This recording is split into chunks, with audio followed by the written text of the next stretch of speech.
Bonjour, je vais vous parler aujourd'hui de ce livre « Géopolitique de l'intelligence artificielle » que je viens de publier aux éditions Erol.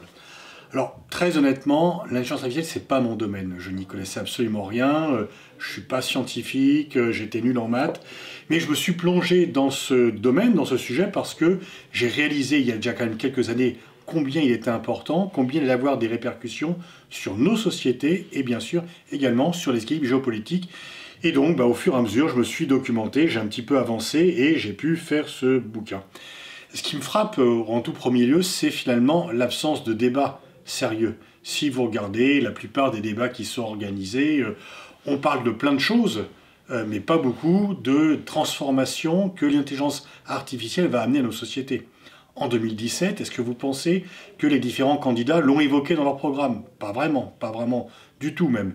Et il risque d'en être de même en 2022. Donc c'est vraiment un enjeu, on se bat sur des sujets importants, mais qui n'ont pas la même importance sociétale et géopolitique que la révolution en cours. Sur le plan de la société, selon certaines estimations, jusqu'à 30-40% des métiers existants pourraient être supprimés par les développements de l'intelligence artificielle. On parle qu'il y aurait moins besoin de médecins parce que l'ordinateur serait mieux et aurait plus de mémoire. Les avocats seraient en danger puisqu'il pourrait y avoir, l'algorithme pourrait prévoir l'issue d'un procès. Les interprètes, sans parler des chauffeurs, etc., etc. Donc à peu près tous les corps de métier, sauf ceux qui s'occupent des autres, sont concernés. Et donc on pourrait avoir une société extrêmement injuste, elle est déjà remarquée, mais plus injuste encore, avec quelques personnes qui bénéficieraient du fait d'être à la tête d'empires digitaux, qui seraient des multimilliardaires qui concentreraient les richesses, et une horde de gens qui seraient livrés au chômage du fait des progrès de l'intelligence artificielle. Une autre estimation plus optimiste dit que finalement, un peu comme Marx l'avait prévu, l'intelligence artificielle va développer les forces productives et que finalement il y aura une telle abondance de biens qu'il sera plus facile de les partager. Peut-être. Mais le partage, c'est jamais naturel. Donc il faudra quand même s'en occuper.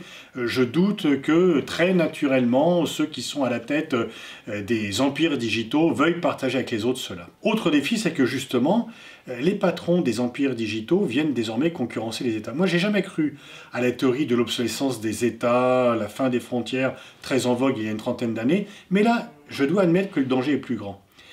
Jeff Bezos, Elon Musk ont des fortunes qui les situent parmi les 30 ou 40 ou 50 États les plus riches, si on compare le PIB des États et leur propre richesse. Sans parler bien sûr de la capitalisation de ces empires digitaux qui ont les données, qui ont la richesse, qui ont des capacités d'investissement et donc qui pourraient remettre en cause un peu la suprématie des États. On voit que sur bien des fonctions régaliennes, ils viennent. Or, on peut ne pas aimer tel ou tel chef d'État, mais fût-ce par la Révolution, il est redevable devant son peuple. Si on n'est pas d'accord, on vote, et si on n'est vraiment pas d'accord, on fait la Révolution.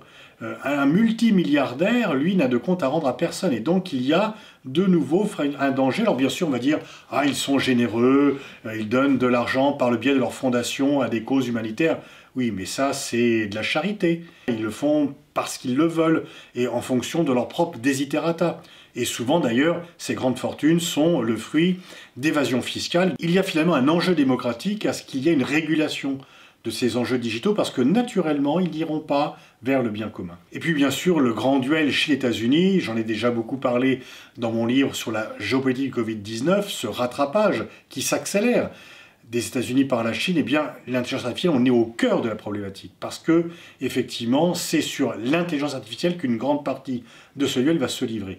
La Chine était en retard, elle a décidé de rattraper son retard. Pour certains, elle a déjà rattrapé son retard et qu'elle va bientôt dépasser les États-Unis.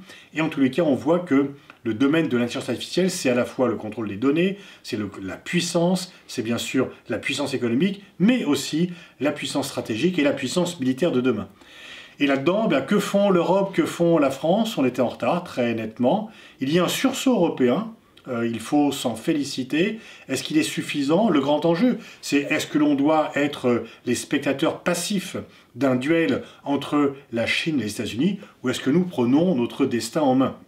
La nouvelle commission s'affirme comme étant une commission géopolitique, elle traite du sujet, elle veut taxer les GAFA, elle veut imposer ses règles, elle est à la tête finalement d'un marché de 450 millions de consommateurs qui peuvent se faire entendre à condition de le vouloir. Et là c'est un enjeu important, même enjeu pour la France. La France a de formidables écoles de mathématiciens, des écoles d'ingénieurs, mais s'ils doivent tous partir à l'étranger parce qu'ils n'ont pas les conditions d'exercer de façon satisfaisante leur talent et leur métier en France, eh bien c'est désespérant. Et il ne faudrait pas que le brain drain, la fuite des cerveaux à laquelle on assiste, se continue. Donc ça ne se fera pas là non plus naturellement. Il faut que l'État et les acteurs économiques agissent. Donc voilà tous ces défis qui sont à la fois des défis sur l'avenir de nos sociétés, sur l'avenir du monde. C'est ce que j'ai essayé de faire dans ce livre qui, j'espère, recueillir votre attention. Et ce que j'espère surtout, c'est qu'on ait des véritables débats sur l'avenir de nos sociétés et qu'on ne laisse pas les choses filer d'elles-mêmes, parce que si elles filent d'elles-mêmes, eh bien c'est nous qui filerons un mauvais coton.